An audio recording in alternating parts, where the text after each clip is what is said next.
Selamat pagi, salam sejahtera untuk kita semua. Perkenalkan, nama saya Andreas Nika Abdul Jabar Manulang dengan NPM 201914500921. Di sini saya ingin mempresentasikan seminar proposal saya dengan judul Pengaruh Harga, Kualitas Produk, dan Pelayanan terhadap keputusan pembelian produk di e-commerce pada masa pandemi. Sebelum saya memulai presentasi pada hari ini, yang saya hormati selaku dosen pembimbing Bapak Rendika Valeri SPD MPD, selaku dosen metodologi penelitian, izinkan saya untuk mempresentasikan hasil proposal saya pada hari ini. Pertama adalah latar belakang. Dalam masa pandemi COVID-19 dan berkembang pesatnya teknologi saat ini, membuat setiap perusahaan harus siap dalam menghadapi persaingan dengan perusahaan lain. Perusahaan dapat dikatakan mampu bersaing dan sukses bila perusahaan dapat mencapai tujuan untuk menciptakan konsumen baru dan mempertahankan konsumen lama. Maka dari itu, perusahaan harus memiliki strategi khusus yang dapat mempengaruhi konsumen untuk melakukan keputusan pembelian pada produknya. Keputusan pembelian merupakan proses dalam mengambil keputusan untuk membeli, di mana calon konsumen menjatuhkan pilihan, memutuskan pembelian, dan memberikan kepuasan akan keinginan dan kebutuhan mereka. Ada beberapa faktor yang dapat mempengaruhi keputusan pembelian konsumen, yaitu kualitas pelayanan, harga, dan kualitas produk. Faktor-faktor ini sangat berpengaruh bagi kesuksesan suatu perusahaan karena sangat berpengaruh terhadap keputusan pembelian yang dilakukan oleh konsumen. Pada kualitas pelayanan yang baik dapat meningkatkan rasa kepercayaan pelanggan dalam melakukan keputusan pembelian. Begitu juga sebaliknya. Pelayanan yang buruk dapat menurunkan kepercayaan pelanggan sehingga pelanggan ragu untuk melakukan keputusan pembelian. Kualitas pelayanan yang baik bisa menjadi tombak utama di e-commerce untuk menarik konsumen baru dan mempertahankan konsumen yang lama. Pada faktor harga, kemampuan perusahaan atau penjual dalam menentukan tingkat harga yang ditawarkan menjadi penting pada masa pandemi saat ini. Penjual harus bisa mendapatkan harga yang sesuai untuk konsumen dan harga yang dapat bersaing dengan produk yang sama milik perusahaan lainnya. Pada kualitas produk, bagi suatu perusahaan atau penjual menjadi prioritas dalam menawarkan suatu produk ke konsumen. Jika kualitas produk semakin baik, keputusan pembelian akan semakin kuat sehingga akan mendorong konsumen untuk melakukan pembelian segera. Kualitas produk menjadi salah satu faktor dalam mempertimbangkan keputusan pembelian produk pada masa pandemi, di mana pembeli harus benar-benar mempertimbangkan kualitas produk supaya dapat digunakan sesuai dengan spesifikasi produk tersebut. Berdasarkan uraian di atas, maka peneliti tertarik untuk melakukan penelitian dengan judul Pengaruh Harga, Kualitas Produk, dan Pelayanan terhadap Keputusan Pembelian Produk di E-commerce pada masa pandemi. Selanjutnya ada identifikasi masalah. Yang pertama, apa saja faktor yang mempengaruhi keputusan pembelian. Yang kedua, ada mengapa konsumen ragu untuk melakukan keputusan pembelian. Yang ketiga, bagaimana cara agar keputusan pembelian dapat dilakukan oleh konsumen. Yang keempat, apakah keputusan pembelian dapat dipengaruhi oleh harga, kualitas produk, dan pelayanan. Selanjutnya ada batasan masalah. Adanya keterbatasan waktu, tenaga, dan kemampuan akademis dalam penelitian ini, maka tidak semua masalah diidentifikasi untuk diteliti. Untuk itu, peneliti membatasi masalah yang diteliti agar penelitian dapat dilakukan dengan lebih mendalam, maka permasalahan dibatasi dalam hal-hal harga, kualitas produk, pelayanan, dan keputusan pembelian produk. Selanjutnya ada rumusan masalah. Pertama, bagaimana pengaruh harga terhadap keputusan pembelian konsumen di e-commerce pada masa pandemi. Yang kedua, bagaimana pengaruh kualitas produk terhadap keputusan pembelian konsumen di e-commerce pada masa pandemi. Yang ketiga, bagaimana pengaruh pelayanan terhadap keputusan pembelian konsumen di e-commerce pada masa pandemi. Yang keempat, bagaimana pengaruh harga, kualitas produk, dan pelayanan terhadap keputusan pembelian konsumen di e-commerce pada masa pandemi. Selanjutnya ada tujuan penelitian. Tujuan penelitian yang pertama yaitu untuk mengetahui pengaruh harga terhadap keputusan pembelian konsumen di e-commerce pada masa pandemi. Yang kedua, untuk mengetahui pengaruh kualitas produk terhadap keputusan pembelian konsumen di e-commerce pada masa pandemi. Yang ketiga, ada untuk mengetahui pengaruh pelayanan terhadap keputusan pembelian di e-commerce pada masa pandemi. Yang keempat, untuk mengetahui pengaruh harga, kualitas produk, dan pelayanan terhadap keputusan pembelian konsumen di e-commerce pada masa pandemi. Kegunaan penelitian. Yang pertama, kegunaan penelitian terbagi menjadi dua, yaitu kegunaan secara teoritis dan kegunaan secara praktis. Yang pertama adalah kegunaan secara teoritis. Secara teoritis diharapkan hasil penelitian ini dapat berguna untuk menambah pengetahuan dan wawasan bagi pembaca, serta memberi masukan atau informasi tambahan untuk perusahaan atau penjual yang ada di e-commerce untuk memperhatikan faktor-faktor harga, kualitas produk, dan pelayanan yang mana dapat mempengaruhi keputusan pembelian produk pada masa pandemi. Yang kedua ada kegunaan praktis. Kegunaan praktis terbagi menjadi tiga.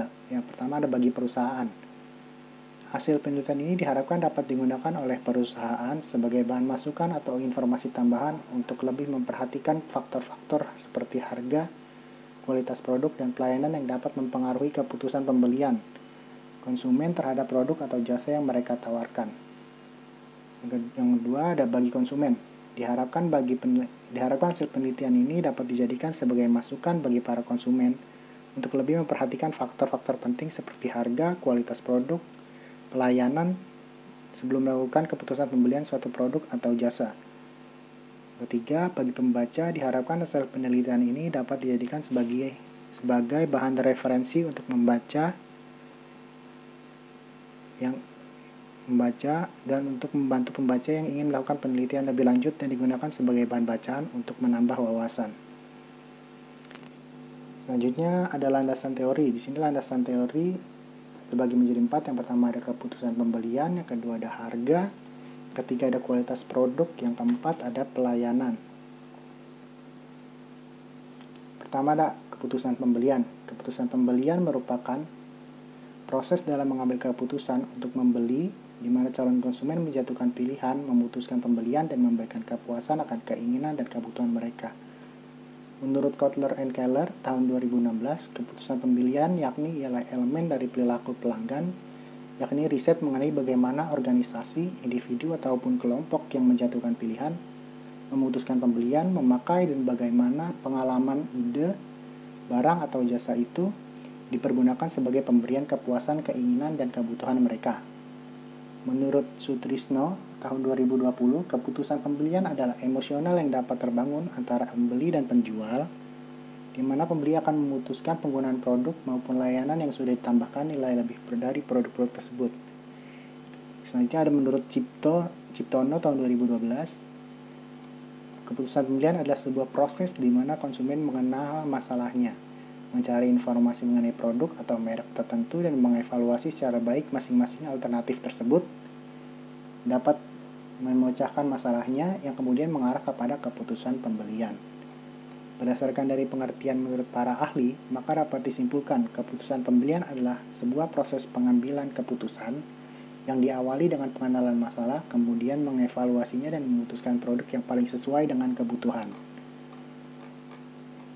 Lalu selanjutnya ada dalam keputusan pembelian konsumen terdapat indikator keputusan. Menurut Kotler and Keller tahun 2016, indikator keputusannya yaitu yang pertama ada product choice atau pilihan produk. Konsumen dapat mengambil keputusan untuk membeli sebuah produk atau menggunakan uangnya untuk tujuan yang lain.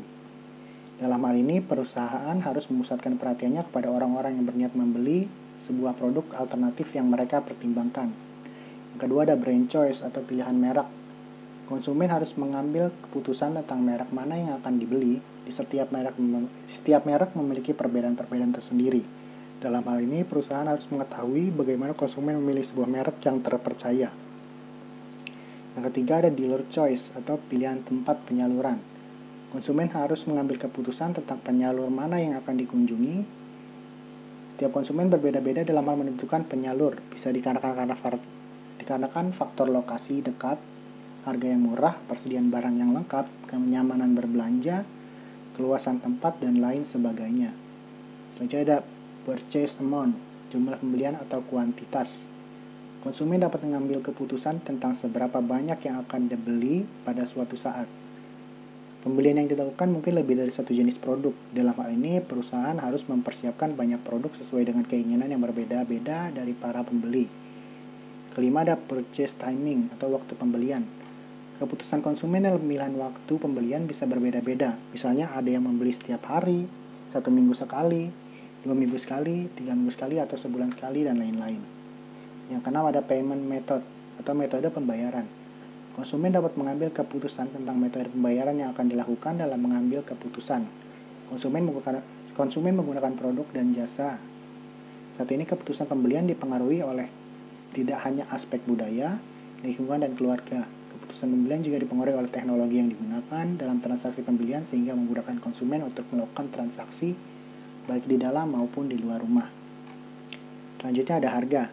Harga merupakan senilai uang yang harus dibayarkan konsumen kepada penjual untuk mendapatkan barang atau jasa yang ingin dibelinya. Menurut Kotler dan Armstrong, pada tahun 2018, harga ialah pengeluaran sejumlah uang pelanggan guna mendapatkan pemakaian atau manfaat atau kepemilikan dari suatu barang atau pelayanan. Kotler and Keller tahun 2016 juga menyatakan bahwa harga adalah suatu bagian dari bauran pemasaran yang memperoleh hasil pendapatan. Sebaliknya, bagian lain yang memperoleh hasil biaya, harga pula menyebabkan posisi nilai yang diharapkan atas merek atau produk perusahaan. Barang yang telah didesain kemudian dijual secara hati-hati masih bisa dihargai dan menguntungkan. Berdasarkan pengertian dari para ahli tentang harga, maka dapat disimpulkan pengertian harga yaitu sejumlah uang yang dikeluarkan untuk konsumen mendapatkan pemakaian, manfaat atau kepemilikan dari suatu barang atau pelayanan. Jadi ada indikator harga. Menurut Kotler dan Armstrong, pada tahun 2008 dalam Budi Raharja tahun 2016, terdapat beberapa indikator harga sebagai berikut. Pertama ada keterjangkauan harga. Konsumen bisa menjangkau harga yang telah ditetapkan oleh perusahaan. Produk biasanya ada beberapa jenis dalam suatu merek, harganya juga berbeda dari yang termurah sampai termahal. Kedua ada kesesuaian harga dan kualitas produk. Harga sering dijadikan sebagai indikator kualitas bagi konsumen. Orang sering memilih harga yang lebih tinggi di antara dua barang karena mereka melihat adanya perbedaan kualitas. Apabila harga lebih tinggi, orang cenderung beranggapan bahwa kualitasnya juga lebih baik. Yang ketiga ada kesesuaian harga dan manfaat produk. Konsumen memutuskan membeli suatu produk jika manfaat yang dirasakan lebih besar atau sama dengan yang telah dikeluarkan untuk mendapatkannya. Jika konsumen merasakan manfaat produk lebih kecil dari uang yang dikeluarkan, maka konsumen akan beranggapan bahwa produk tersebut mahal dan konsumen akan berpikir 2 kali untuk melakukan pembelian ulang. Yang keempat ada daya saing pada harga. Konsumen sering membandingkan harga suatu produk dengan produk yang lainnya. Dalam hal ini, mahal murahnya suatu produk sangat dipertimbangkan oleh konsumen pada saat akan membeli produk tersebut. Selanjutnya ada kualitas produk. Kualitas produk merupakan kemampuan produk yang lebih unggul dan berbeda dengan produk yang sama dari penjual yang berbeda. Menurut Armstrong, pada tahun 2018, kualitas produk yaitu suatu alat pemosisian utama untuk pemasar. Secara langsung, kualitas memberi pengaruh pada kinerja sebuah barang atau pelayanan, sehingga berkaitan erat dengan kepuasan dan nilai konsumen. Menurut Ciptono dalam Mukus Priyono 2016, kualitas produk adalah kualitas meliputi usaha memenuhi atau melebihi harapan pelanggan. Kualitas mencakup produk, jasa manusia, proses, dan lingkungan. Kualitas merupakan kondisi yang selalu berubah. Misalnya, apa yang dianggap merupakan kualitas saat ini mungkin dianggap berkualitas pada masa mendatang. Berdasarkan dari pengertian dari para ahli tentang kualitas produk, maka dapat disimpulkan kualitas produk adalah karakteristik secara menyeluruh kemampuan atas sebuah barang atau layanan guna memuaskan atau sebagai pemenuhan keperluan pelanggannya. Kualitas produk yang baik akan membangun kepercayaan konsumen sehingga dapat menunjang kepuasan konsumen. Selanjutnya ada dimensi kualitas produk. Ada 8 dimensi kualitas produk yaitu sebagai berikut. Yang pertama ada bentuk, fitur, kerja, kesan kualitas, ketahanan, keandalan, gaya, dan desain. Pertama ada bentuk. Bentuk atau form meliputi ukuran, bentuk atau struktur fisik produk. Yang kedua ada fitur, karakteristik produk yang menjadi pelengkap fungsi dasar produk. Ketiga ada kualitas kinerja atau performance quality, adalah tingkat di mana karakteristik utama produk beroperasi. Keempat ada kesan kualitas atau perceived quality, sering dibilang merupakan hasil dari penggunaan pengukuran yang dilakukan secara tidak langsung karena terdapat kemungkinan bahwa konsumen tidak mengerti atau kekurangan informasi atas produk yang bersangkutan. Kelima, ada ketahanan atau durability, ukuran umur operasi harapan produk dalam kondisi biasa atau penuh tekanan, merupakan atribut berharga untuk produk-produk tertentu. Yang keenam, ada keandalan atau reliability, adalah ukuran probabilitas bahwa produk tidak akan mengalami malfungsi atau gagal dalam waktu tertentu. Yang ketujuh, ada gaya atau style, menggambarkan penampilan dan rasa produk kepada pembeli. Yang kedelapan, ada desain, adalah totalitas fitur yang mempengaruhi tampilan, rasa dan fungsi produk berdasarkan kebutuhan pelanggan. Berdasarkan dimensi-dimensi kualitas produk tersebut, maka dapat disimpulkan bahwa suatu dimensi kualitas merupakan syarat agar suatu nilai dari produk ditujukan untuk bisa memuaskan pelanggan atau konsumen sesuai dengan harapan. Selanjutnya ada kualitas pelayanan. Pelayanan menurut Kashmir tahun 2017 adalah tindakan atau perbuatan seseorang atau suatu organisasi untuk memberikan kepuasan kepada pelanggan, sesama karyawan, dan juga pimpinan. Menurut Rushdie, berpendapat bahwa kualitas pelayanan adalah kemampuan perusahaan dalam memberikan pelayanan terbaik yang bermutu dibandingkan dengan pesaingnya. Selanjutnya, menurut Lewis dan Booms mengemukakan bahwa kualitas layanan bisa diartikan sebagai tolak ukur seberapa bagus tingkat layanan yang diberikan, mampu sesuai dengan ekspektasi atau harapan dari pelanggan.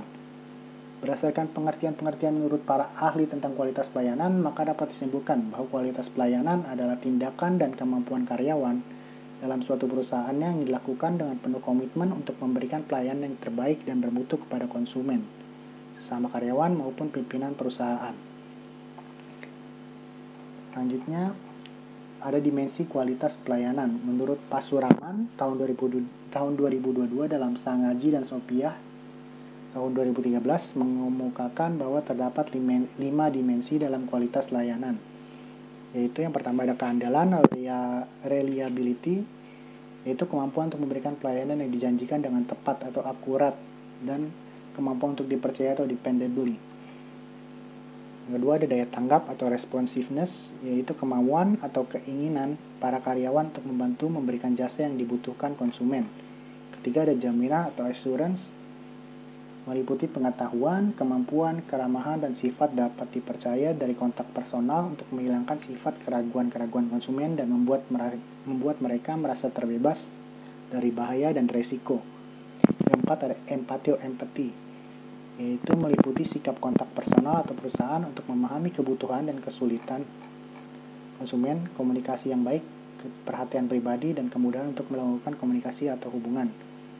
Kelima ada produk-produk fisik atau tangible, tersedianya fasilitas fisik, perlengkapan sarana komunikasi, dan lain-lain yang bisa dan harus ada dalam proses jasa. Selanjutnya ada kerangka berpikir.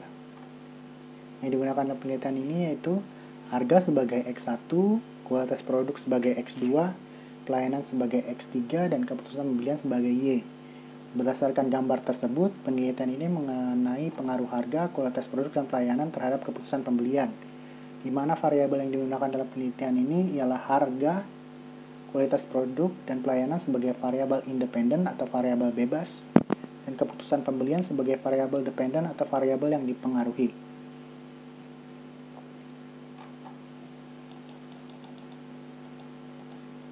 Selanjutnya,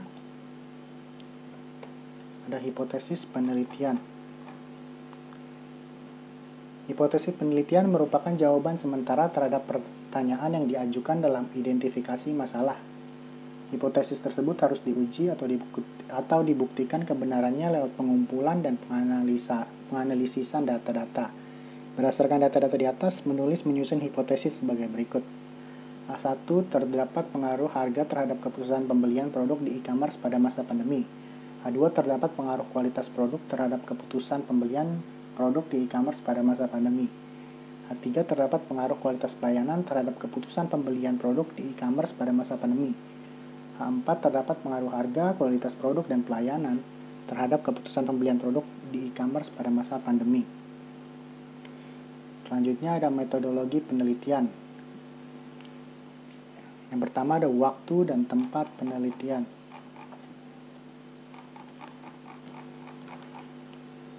Yang pertama waktu penelitian, lamanya waktu penelitian dan pengumpulan data.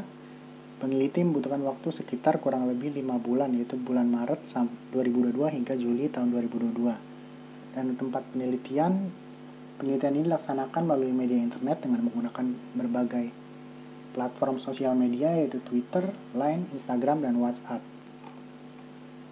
Kedua, ada metode penelitian.